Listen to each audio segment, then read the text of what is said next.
Auzubillahi minasyaitonirrajim. Bismillahirrahmanirrahim. Assalamualaikum warahmatullahi wabarakatuh. Alhamdulillah. Wassalatu wassalamu ala Rasulillah. Sayyidina wa maulana Muhammadin ibni Abdullah, amma ba'du. Positive parenting ini adalah pola asuh yang menyenangkan bagi orang tua dan anak. Ini intinya. Ya. Jadi buat teman-teman yang keluarga muda tadi, ibu muda ya, pokoknya goalnya menyenangkan aja lah ya, senang buat kita, senang juga buat anak-anak ya. Kemudian ya, positive parenting kan mengutamakan rasa kasih sayang terhadap anak, bukan dengan kekerasan ya. Jadi patokannya ini nih, karena nanti kalau kita nggak punya patokan-patokan, nanti bingung. Parenting itu apa sih? Banyak banget ya parenting, iya banyak sekali. Jadi kalau mau mengarah positive parenting, pokoknya ada rasa kasih sayang, bukan dengan kekerasan. Walaupun kita sebagai ibu nih terutama, ya, bahkan mungkin ada calon ibu ya, banyak hal yang memang perlu dipelajari pelan-pelan ya. Jadi kalau kita punya anak nih banyak hal ya. Kalau saya pribadi ya, saya membuat fondasi dulu tentang apa? Oh, tentang bahwa anak laki-laki dan perempuan beda. Ini saya pelajari berulang kali sampai detik ini. Ya. Kemudian apa lagi? Oh, kita pelajari ciri khas era generasi anak tuh beda. Saya karena udah umur 53 tahun ini ya, menjelang 53 tahun, insya Allah nanti Desember. Ini kan generasinya X nih. Kemudian punya anak generasi milenial dan Z ya. Wah, nanti insya Allah nanti punya cucu di generasi Alpha. Nah, ini harus belajar ciri khas era generasi. Ya. Karena kita masih tinggal bersama mereka. Nggak mungkin mereka kita tarik ke generasi saya waktu saya masih muda, lebih muda lagi gitu. Atau lebih SMP, SMA, nggak mungkin. Kita mundur. Ya. Kecuali dalam terapi, hipnoterapi kita bisa mundur, namanya regresi. Ya. Tapi dalam dunia kenyataan, ya kita yang ada di sini sekarang, nah kitalah yang perlu banyak belajar. Ya. Kemudian apalagi belajar watak, ini juga bolak-balik. Saya sejak tahun 2000 belajar watak sampai sekarang supaya auto ingat namanya. Ya. Dan belajar bagaimana bahasa kasih anak, cara menyampaikan penuh kasihnya itu setiap anak rupanya berbeda-beda. Anak pertama mungkin senang dipuji, anak kedua nggak senang dipuji, senangnya dilayanin. Anak ketiga nggak senang dipuji, nggak senang dilayanin, senangnya ditemenin, kayak gitu. Anak keempat ya lebih senang dipeluk atau ya usap-usap punggungnya gitu. Anak kelima lebih senang lagi dipuji misalnya gitu ya. Nah itu penting kita pelajari. Kemudian pahami gaya belajar anak. Ada anak belajarnya kuat banget matanya. Ada yang kuat telinganya. Ada yang kuat di saraf-saraf tangan dan kakinya. Makanya dia gerak sana gerak sini. Walaupun gaya belajar itu ada 3 ya. Jadi nanti bisa lihat dominan 1, dominan 2-nya. Yang mana mata dengan telinga kah, mata dengan kinestetik kah, kinestetik dengan telinga kah, telinga dengan kinestetik, kayak gitu. Sehingga kita kalau punya nih 5 nih, ini aja nih 5 ini, jadi orang tuanya tuh seneng aja, nyaman, alhamdulillah. Ya. Beberapa saya lihat sahabat-sahabat yang rajin belajar tuh, termasuk ada Mbak Cindil saya lihat itu. Kayaknya dia udah khatam nih 5 hal ini, 1, 2, 3, 4, 5, makanya anaknya mau berapapun dia siap. Kayaknya mau tambah lagi ya Mbak. Mudah-mudahan siap untuk nambah jadi 5 kayak Bu Isa. Ya, baik. Nah, kemudian ini saya selalu kasih lihat otak manusia ya. Ini ada otak besar, ada otak kecil. Setiap orang ada otaknya, anak kita juga ada otak. Yang saya mau bilang begini, di dalam otak itu ya ada neuron, ada sel otak. Ini dia otak. Lihat dari samping kiri, otak besar, otak kecil. Di dalamnya tuh ada neuron nih kayak gini nih. Jumlahnya banyak 100 miliar. Satu neuron kerjanya kayak komputer yang tercanggih. Saya sering ya buka modul pasti kasih lihat ini gitu ya. 100 miliar, 30% di antara 100 miliar ini ada namanya mirror neuron, neuron cermin. Ya bisa bercermin pada orang-orang yang ada di depannya untuk melakukan perangai yang sama dengan orang yang di depannya. Yang saya juga mau cerita bahwa setiap neuron anak, setiap neuron era baru itu ya dia punya kecanggihan, dia punya sophisticated istilahnya ya. Kecanggihannya beda. Saya punya 100 miliar, tapi lebih canggih anak-anakku, Mas Lanang, ya.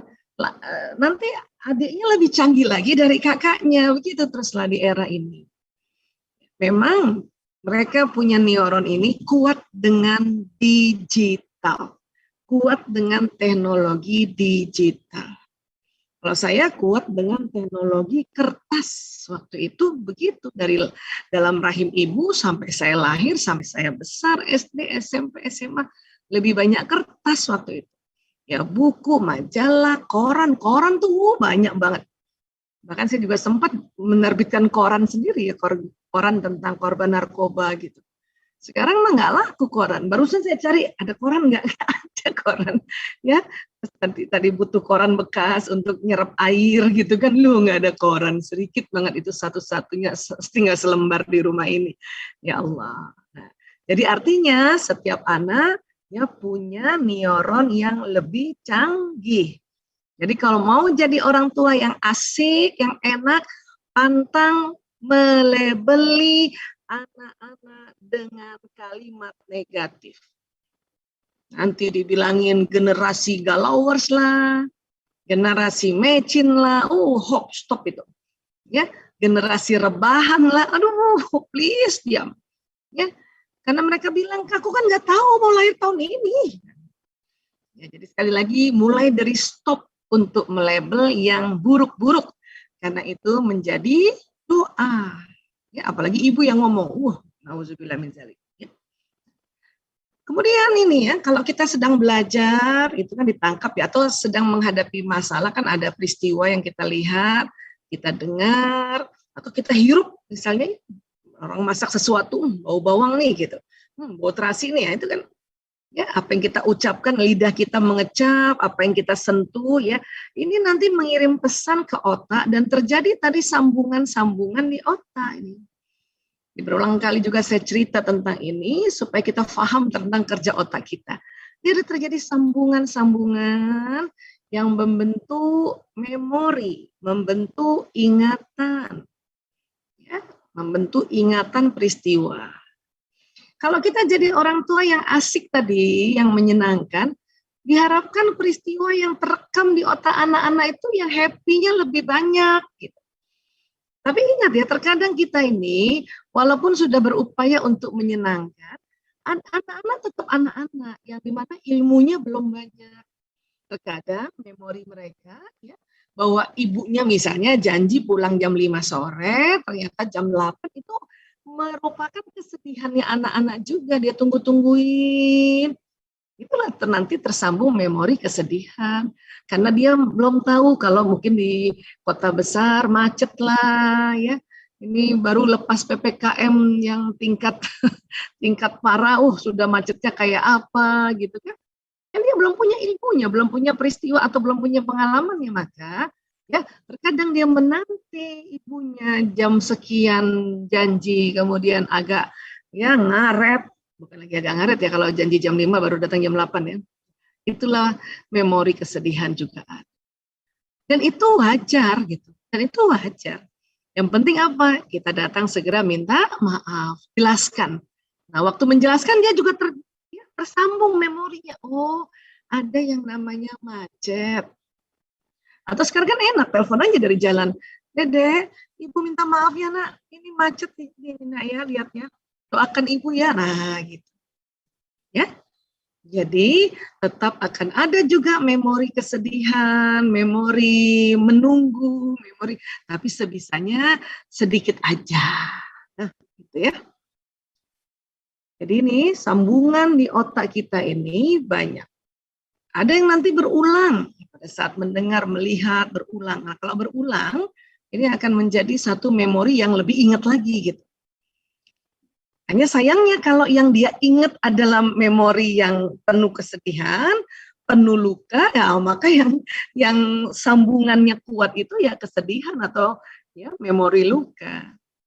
Untuk itulah buat teman-teman yang suka mikirin peristiwa-peristiwa kesedihan, nah sebisanya ya itu kurangin ya mikir-mikir kayak gitu. Karena pada saat kita mikir, ingat-ingat lagi yang kesedihan, dan bukan untuk terapi, hanya seneng inget-inget aja, itu nanti ikatannya tambah kuat, ya nanti memorinya tambah berat. Yang diingat yang senang-senang aja lah, ya, yang bahagia-bahagia, yang asik-asik aja tentang anak-anak, tentang suami, tentang diri kita. Ya, atau kita belajar hal-hal yang menyenangkan, diulang-ulang supaya ingat. Dan ini di otak kita tuh ada hutan kayak hutan memori namanya, karena sambungannya banyak. Ya, dan bisa di-recall ulang ini, apalagi memori yang sambungannya kuat, ya. Kita bisa panggil ulang memori itu dengan menghadirkannya, menyebutnya, kapannya. Kalau ingat tanggalnya keren lagi tuh. Ya, tanggal, bulan. Ada yang nggak ingat tanggal, bulan, tapi ingat peristiwanya. Ada yang ingat tuh tanggal, bulan, tahun, baju warnanya apa, kata-katanya ingat, orang yang menyakiti hati ingat. Wah, itu. Jadi itu berarti kabel-kabelnya semua keikut itu kalau nanti ya detil seperti itu. Ya, it's okay itu karena masing-masing berbeda watak pemikir tuh yang biasanya ingetnya detail. Baik. Dari otak ke badan, ini saya juga sering kasih tahu, ada nervous system atau sistem saraf, di mana sistem saraf ini jalan di tulang belakang sampai tulang ekor, nanti tulang belakang jalan ke badan kita. Sistem saraf ini saya juga selalu bilang kayak kabel listrik kerjanya. Jadi semua ya, apa yang kita omongkan, kita lihat, kita dengar, jalan pesannya ini.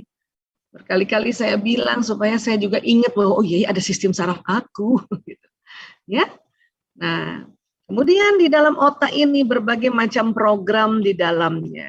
Kalau tadi peristiwa, ya, ilmu, nasihat itu nanti masuknya di depan.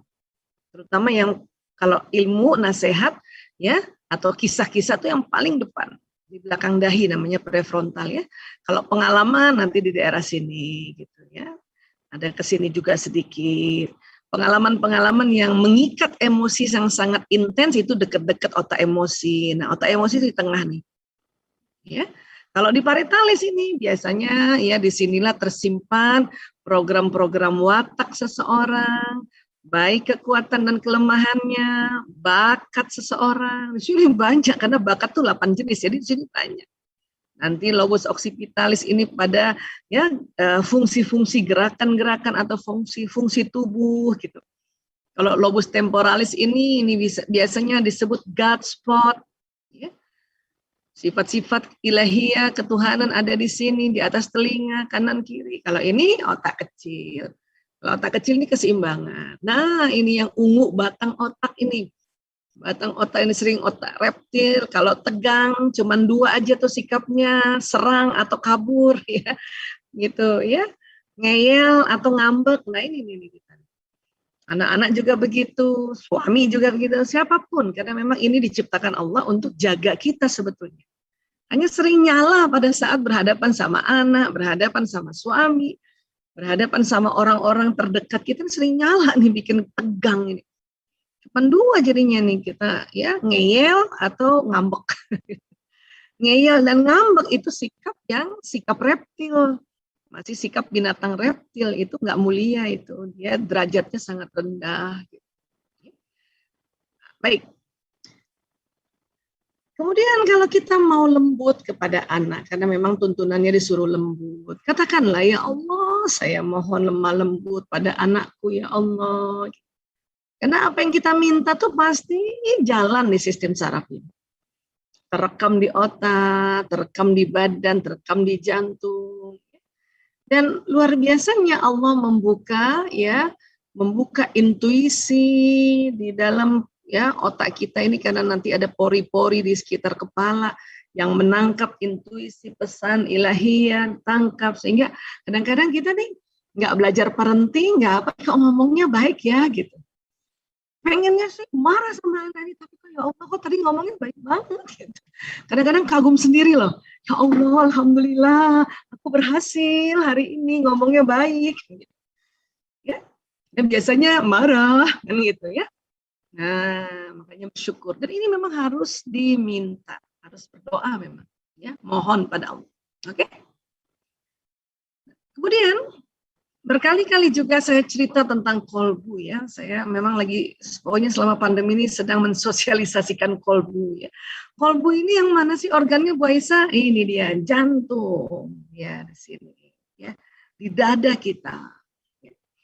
Nah, di dalamnya juga ada neuron. Nah, ini posisi neuron ini kayak keliru nih. Ya, dia ada di serambi sebetulnya, saya betulkan dulu ya. Dia ada di daerah serambi kanan neuron ini, ya, sehingga kalau nanti yang aslinya begini. Sekarang, nah, oke, jumlahnya sebentar 40.000 neuron. Kalau tadi di otak itu 100 miliar, ini 40.000 neuron. Berarti komputer di jantung kita ada 40.000. Gitu, ya. Nah, ini yang perlu kita pahami ya. Kok di jantung ada komputer? Ya, Bu Aisyah tahu dari mana? Tentu tahu dari penelitian. Di antaranya penelitiannya dari ya, ini dia C. Andre Armour di sini. Ini juga di sini sering nyambung-nyambung ya nih. Bahkan sudah ya, kalau kita misalnya belajar sesuatu ya, selain terekam di otak, terekam juga di jantung. Bahkan kita menghadapi peristiwa sesuatu, terekam di otak, terekam juga di jantung. Bu Aisyah, kok ini 40.000 bisa ngerekam juga? Iya. Di otak katanya 100 miliar, iya. Karena di otak itu kan ada fungsi gerak, fungsi loncat, fungsi keseimbangan, gitu. Ya. Jadi memang kalau di jantung lebih sedikit 40.000, tapi ini dahsyat, jangan salah. Ya, suatu ketika mungkin jantung kita dipakai orang lain, maka pengalaman kita pindah ke orang itu tuh. Ya. Pindah sampai proses kematian ya, yang jantungnya kita ambil itu ya pindah kan. Ya, perangai orang itu sampai proses kematiannya juga sama persis kayak gitu. Ya, dahsyat ya jantung, Masya Allah. Ini yang disebut kolbu tadi ya.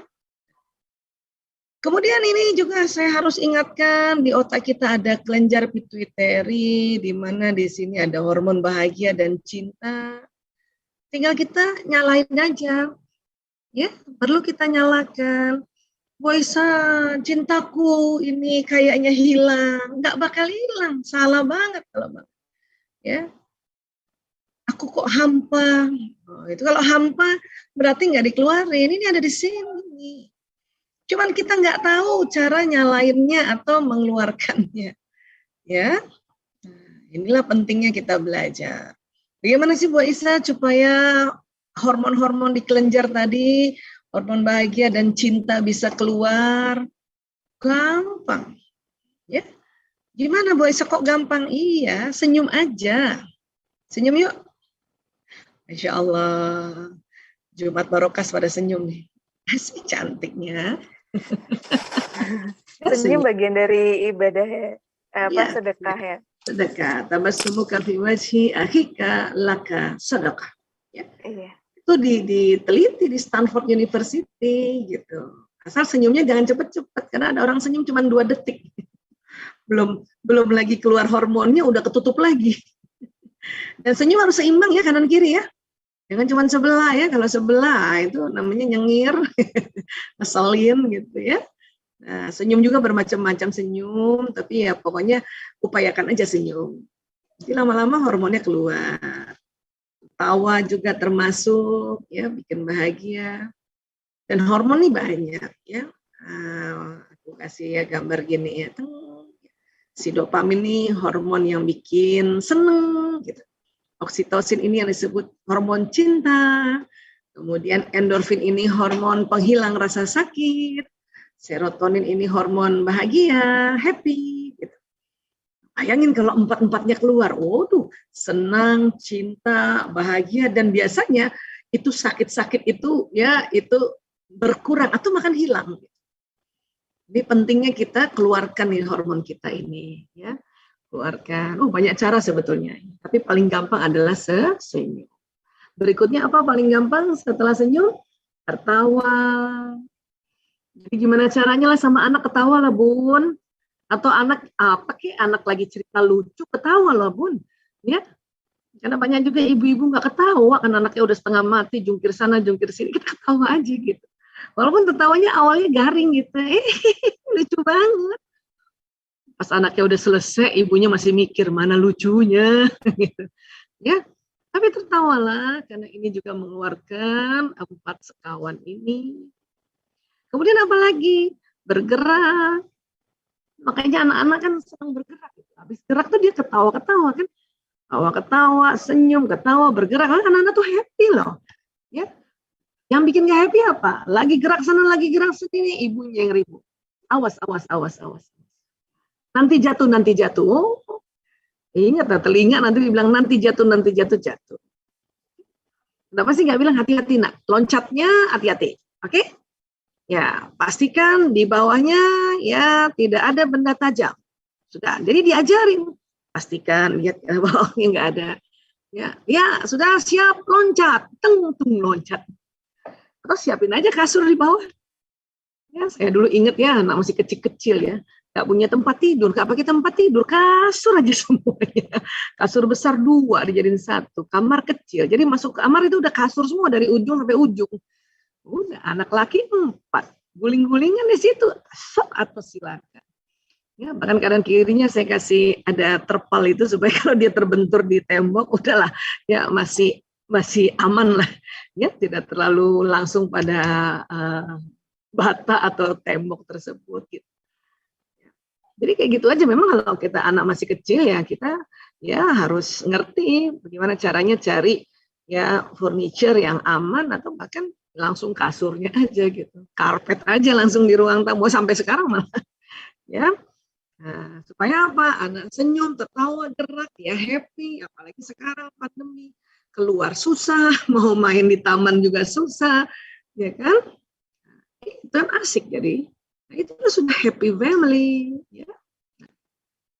Kemudian apa lagi Bu Aisyah? Ini bisa lewat kata-kata, ya Allah, saya menyayangi suamiku ya Allah dan anak-anakku ya Rob. Itu harus diucapkan, ya. Sehingga ucapan ini jalan di badan kita, ini ya, jalan dan nanti hormon di kelenjar pituitari keluar, masuk pembuluh darah, masuk jantung, jantung pompa ke seluruh tubuh, maka tubuh mulai enak rasanya gitu. Cuman Bu Aisyah nih karena kecapean kali ini ya, nyetrika banyak ya, belakang sakit atau mungkin ada yang lagi mens ya, punggung sakit Bu Aisyah. Oh itu gampang, tinggal stretching aja, stretching ya. Cari stretching yang cepat. Ada namanya stretching setengah menit. Mau tahu? Ayo stretching setengah menit. Ayo ngulet. Bagaimana itu? Ayo kita ngulet. Yuk bismillahirrahmanirrahim. Allahumma sholli wa sallim. Ngulet. Ayo ngulet. Enaknya. Allahu Akbar. Alhamdulillah. Hilang semua. Lagi ada taklim suruh ngulet. Iya, karena itu stretching tuh enak tuh. Belakang langsung enak. Ya. Kenapa? Bergerak. Itulah bersyukurnya kita umat Islam, ibadah khususnya yaitu sholat ada gerakan. Mantep kan? Mantep. Ya, agama lain itu suka nyari bagaimana cara bergerak itu, makanya ada muncul yoga, meditasi, reiki, tai chi dan sebagainya. Kita nggak usah nyari-nyari, Allah udah kasih nih. Tinggal ada orang cepet banget melakukan sholat, makanya dia akan menikmatinya agak kurang tuh. Ada yang dia nikmati tumak nina. Bahkan kadang-kadang nih kalau kita sudah ya benar-benar sholat fardunya jalan itu rasanya masih kurang nih. Makanya dikasih sesi sholat sunnah. Ya, ada qobliyahnya, ada ba'diyahnya. Karena ada orang di titik yang, aduh nih masih kurang nih 4 rakaat tadi zuhur nih gitu. Tambah lagi 2 rakaat ya setelah itu. Itu dia enak banget insya Allah. Jadi kalimat ini penting ya teman-teman ya. Apalagi ditambah dengan apa? Ya, karena Allah. Ya Allah, saya menyayangi anak-anakku. Ya, sekarang sama-sama Bun. Yang punya anak dulu ya. Yang belum punya anak, ya dengerin aja dulu.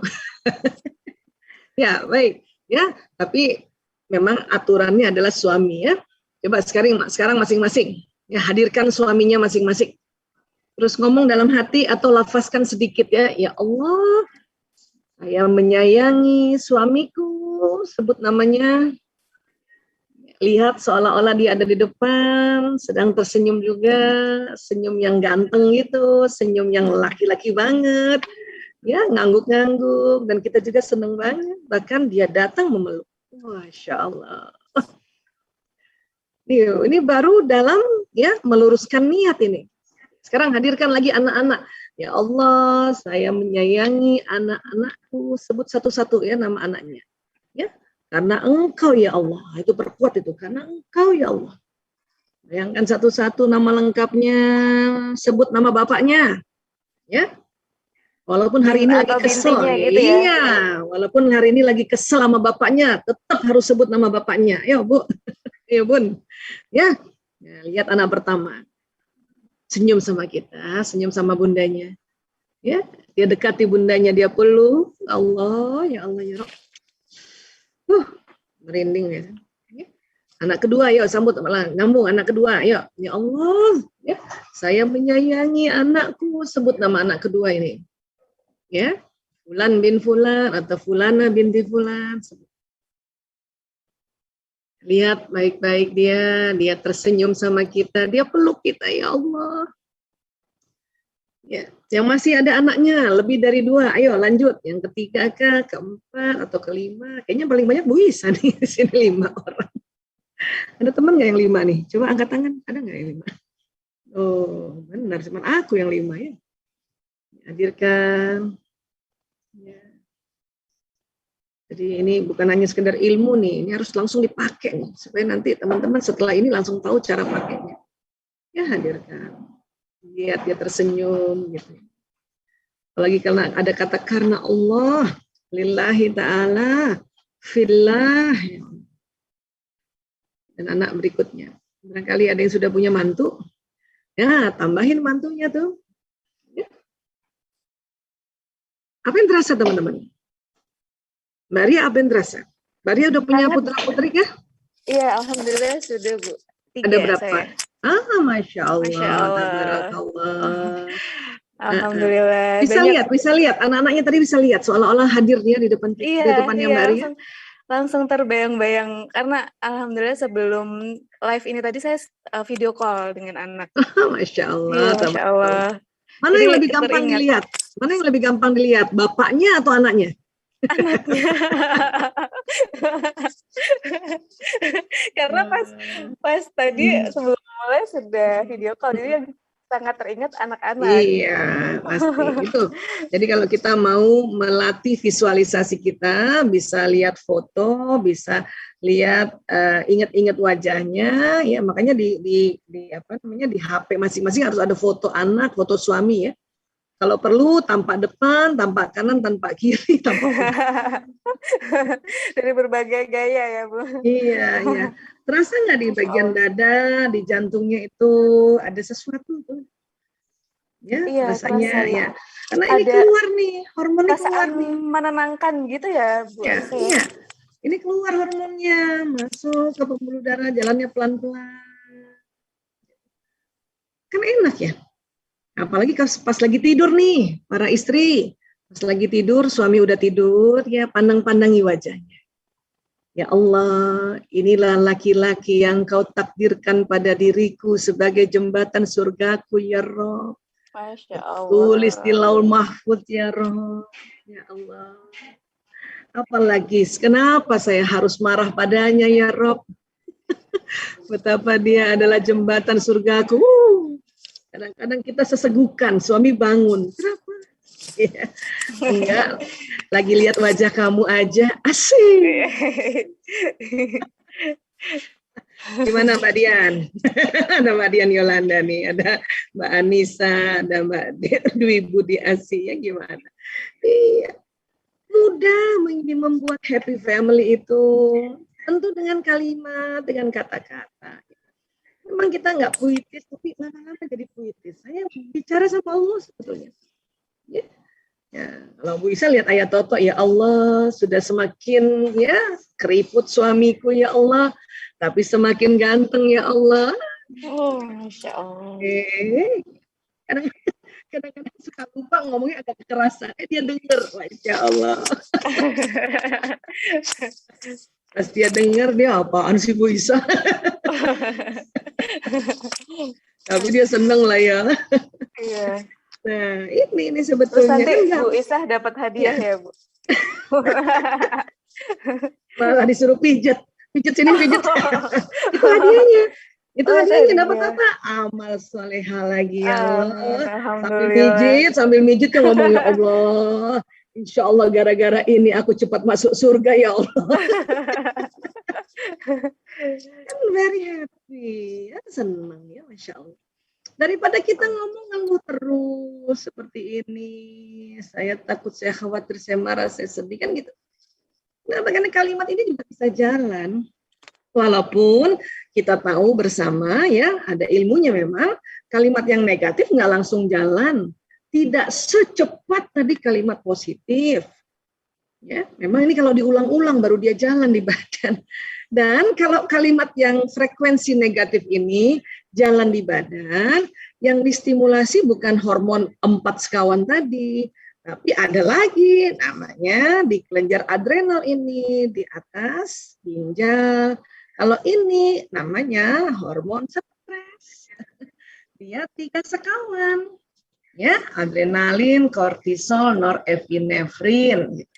Kalau tadi kan dopamin, endorfin, serotonin, oksitosin ya. Kalau ini, kalau adrenalin terlalu banyak, itu yang namanya duk-duk, itu palpitasi, bisa di atas 100 kali per menit. Masya Allah. Karena nanti juga masuk ke pembuluh darah ini. Namun memang Allah menciptakan hormon ini keluar sedikit-sedikit setiap hari. Gunanya apa? Supaya tubuh ini mawas diri juga. Jadi kalau ada apa-apa misalnya ya, nauzubillah min dzalik ya, gempa bumi kah, yang tinggal dekat pantai tiba-tiba seperti ada tsunami, itu bisa loncat badannya. Kerjasama sama batang otak atau otak reptil tadi yang di sini. Ya, jadi nggak ada yang sia-sia Allah ciptakan. Hanya kita yang suka lebih-lebihkan kalau hormon ini. Dengan apa? Ini loh kalimat-kalimat yang frekuensi negatif ini diulang-ulang melulu. Gitu. Karena dia jalan, hati-hati. Ya.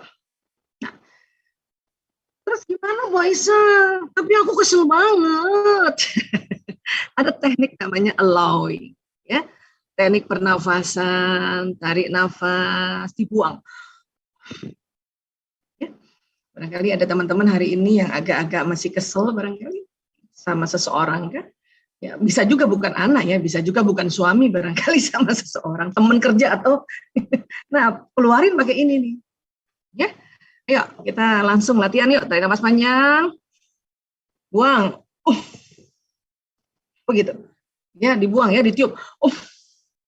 Gitu. Ya. Kalau perlu pakai nafas perut ini. Biasanya waktu masukkan perutnya dikembungin biar masuk tuh oksigen. Pas dikeluarin itu dipencet ya, dipencet. Tapi ini kan baru karbon dioksida ya. Nanti ditambahkan kalau memang misalnya ya cuman penat belaka, begini aja udah enak, sudah rileks ya. Namun kalau ada emosi yang frekuensinya negatif atau emosi negatif, ini waktu kita tiup, bisa sekalian membayangkan keluar apa tulisan marah, kesel gitu ya, apa aja dikeluarin aja. Terus bayangkan dia masuk ke tanah, biar dia terkubur di tanah. Ya, karena memang semua energi itu akan kembali ke tanah. Saya ada di lantai 15, Bu Aisyah, masa jauh banget?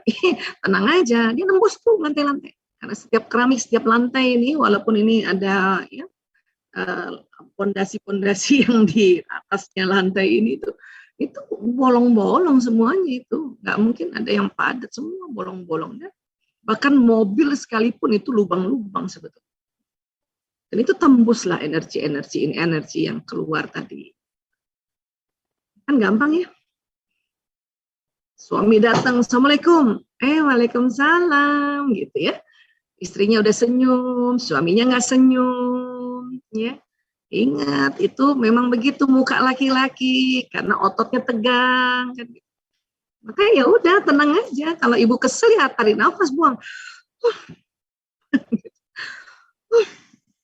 gitu. Keluarin aja. Bu Isa aja udah sering ya belajar bahwa laki-laki otot wajahnya kaku karena testosteron, tetap aja lihat ayah Toto itu, lihat suami datang ya, mulai tereng kesel gitu ya. Dan kalau kita lagi kesel marah, ilmu yang di otak sini hang, nggak bisa terakses, nggak nyala, ya makanya buang dulu, ya kayak gitu. Bisakah kita istighfar? Oh tentu. Karena dengan istighfar, astagfirullahaladzim, itu ya sama, dia akan mengeluarkan karbon dioksida yang ada di dalam ya kemarahan kita itu. Bahkan istighfar yang lebih kerennya apa? Kalimat-kalimatnya ini ya akan jalan di badan. Astagfirullahaladzim. Dalam Islam, setiap kita mau mengerjakan sesuatu didahului dengan basmalah, maka jadinya ibadah. Teman-teman, Bun, yang di rumah kah, atau teman-teman yang sedang kerja, ya, betulin kursi aja baca Bismillahirrahmanirrahim, wih, ya, ibadah. Betulin keset, Bismillahirrahmanirrahim, ibadah, Masya Allah. Ya, betulin mainan anak-anak, Bismillahirrahmanirrahim, wah, udah ibadah jatuhnya. Betulin tempat tidur, Bismillahirrahmanirrahim, wah, udah ibadah. Apa nggak asik tuh? Ya. Cuman kita terjebak waktu kita mau rapiin kamar atau ya sudah dirapikan, terus anak-anak loncat-loncat, ya terus kita marah lagi. Siapa ini yang loncat-loncat? Bunda udah rapiin jadi berantakan lagi. Lah, ya, namanya juga anak-anak senyum aja Bun. Kapan lagi? Percaya deh, kapan lagi? Nanti mereka berangkat SD, nanti nggak rasa SD SMP, nggak rasa SMP SMA, kuliah udah kos, habis kuliah nikah, terus kapan lagi sama-sama kita bundanya, ya? Jadi udah senyum aja lihat anak-anak. Rasulullah aja lihat cucunya loncat-loncatan itu, kalau kisahnya Hasan Husain loncat-loncatan dia senyum, malah bahkan dibopong gitu. Bahkan Rasulullah yang jadi kuda-kudaan ya. Oh, Masya Allah. Senyum aja. Lihat temen ngeselin, udah senyum aja dulu. Dalam hati, ya Allah, astagfirullahaladzim. Malah jatuhnya yang tadinya kesel sama temen yang nyebelin jadi kesian. Kesiannya temen ini gak ada sadar-sadarnya nyebelin mulu. Ya, nah ini yang terjadi di tubuh kita. Memang sengaja saya ini sosialisasikan tentang gambar ini supaya ya sesuatu yang simple itu kita resapi. Oh gini tuh ternyata. Oh gampang tuh. Banget. Gampang banget. Ya. Nah lebih asik lagi kalau membayangkan. Kenapa?